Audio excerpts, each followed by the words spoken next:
Salam sejahtera kepada dosen pembimbing saya, Ibu Kezia Yemima Aprilia, juga dosen koordinator, Pak Kusmar tadi, serta Pak Gustaf. Jadi pada kesempatan kali ini, saya akan mempresentasikan hasil pekerjaan saya di mata kuliah Studio Perancangan Arsitektur 4, Bangunan Umum Low-Rise, pembangunan pasar, yaitu pasar saya namai Pasar Sambirejo.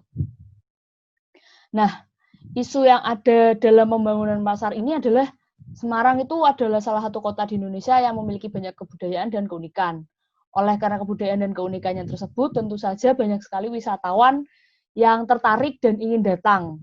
Nah, pada tahun 2019 sendiri, dilansir dari kompas.com, sudah ada 3,2 juta wisatawan. Itu baik lokal maupun mancanegara. Nah, apalagi di tahun ini, Semarang itu dinobatkan sebagai kota terbersih se-Asia Tenggara. Tentu saja faktor-faktor itu membuat wisatawan semakin ingin lagi datang ke Semarang. Nah, salah satu tempat wisata yang harus dikunjungi di Semarang adalah Masjid Agung, Jawa Tengah.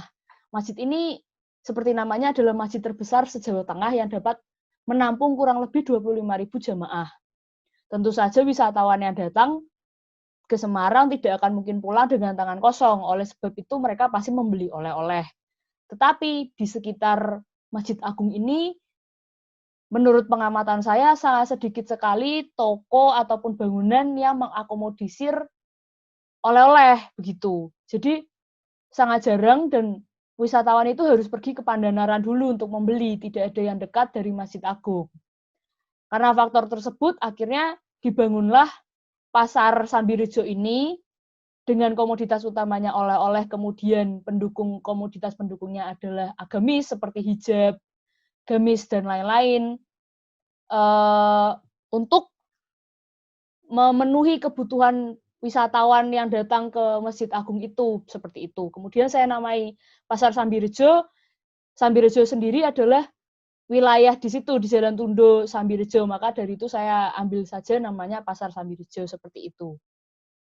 Nah, ini kira-kira konsep desain Pasar Sambirejonya seperti ini. Dapat dilihat zonasi mikronya programatik dan seksional. Di zonasi mikro saya mencoba untuk menjelaskan kedekatan antar ruangnya, kemudian di programatik dan seksional saya mencoba menyusun.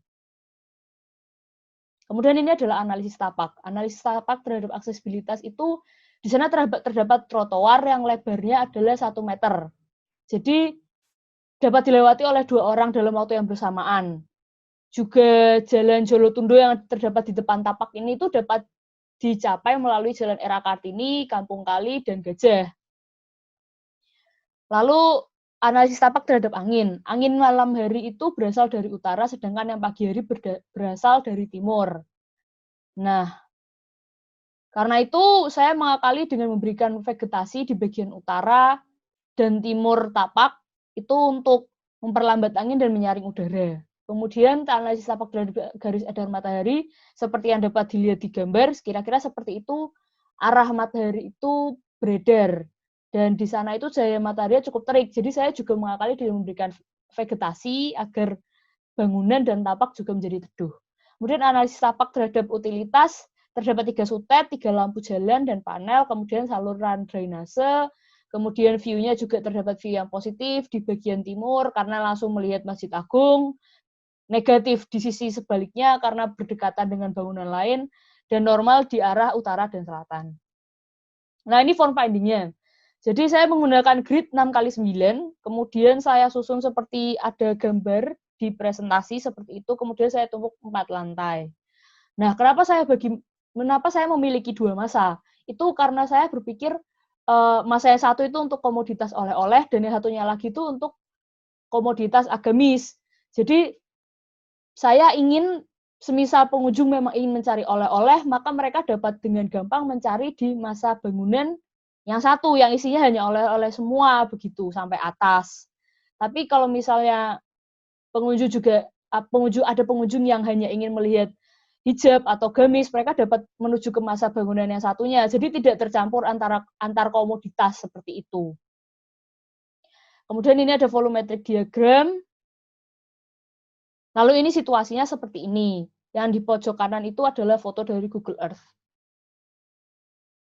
Lalu ini ada site plan. Di site plan ini di ruang luar saya menggunakan ada 3 macam material perkerasan. Perkerasan yang pertama itu ada perkerasan kaku, itu untuk yang dilewati mobil dan motor, ataupun mobil pemadam kebakaran dan lain-lain. Terkhususkan untuk tempat parkir, saya menggunakan paving block agar air hujannya tetap dapat masuk. Dan yang kemudian terakhir di taman belakang, saya biarkan tetap tanah natural saja, agar air hujan juga tetap masuk, seperti itu. Kemudian ini ada di lantai 1, ada plaza los dan toko juga. Model los dan tokonya dapat dilihat seperti di gambar. Saya berikan juga tangga darurat di luar. Ya, ini untuk dana lantai 2. Model los dan kios ya juga bisa dapat dilihat seperti itu. Dan untuk menghubungkan kedua masa ini, saya memberikan jembatan di tengah. Nanti juga ada gambarnya, jadi dapat saya jelaskan nanti. Nah, ini untuk di lantai 3, saya meletakkan toko dan kios. Modulnya dapat dilihat. Kemudian ini di lantai 4, ada kios, saya juga memberikan coworking space dan restoran. Nah, ini untuk dana basement. Di dana basement itu dapat menampung 12 mobil. Dan juga saya berikan area bongkar muat di sini, agar enak juga, dan mereka langsung dapat mendistribusikannya lewat lift bareng ke atas, seperti itu. Kemudian ini ada tampak depan, saya menggunakan banyak vegetasi dan vertical garden di bagian depan. Saya menggunakan frame kayu untuk tempat vertical garden-nya, kemudian itu juga ada balkon yang dapat diakses dari dalam pasar, sehingga nanti orang yang keluar itu juga bisa menjadi bagian dari fasad itu sendiri, seperti itu. Kemudian ini tampak samping kanan, saya menggunakan roster agar selain untuk keindahan dan estetika, saya juga ingin agar udara itu tetap masuk, tapi tidak terlalu banyak, seperti itu. Juga saya berikan vertical garden, lagi-lagi untuk estetika, dan agar ada warnanya, seperti itu. Kemudian ini tampak samping kiri, dan ini tampak belakangnya. Hampir sama seperti tampak depan yang bagian belakang, dan ini juga fasad ini adalah, yang terlihat adalah double skin fasadnya, seperti itu. Saya berikan frame untuk vertical garden, kemudian ada ada tempat untuk tanaman di dindingnya itu, untuk menaruh tanaman dan vegetasi, seperti itu. Nah, ini yang tadi yang saya jelaskan tentang penghubung kedua masa bangunan itu menggunakan jembatan seperti ini. Jadi rangkanya itu kira-kira terbuat dari baja yang kemudian ada kacanya. Jadi semisal pengunjung mau melihat komoditas yang lainnya, mereka dapat berpindah melewati jembatan ini dengan nyaman tanpa harus misalnya turun atau lain-lain. Di setiap lantai disediakan juga jembatan ini, seperti itu. Nah, ini untuk potongan. Seperti ini, potongan AA, ini potongan BB, ini 3D section, ini exploded-nya seperti ini.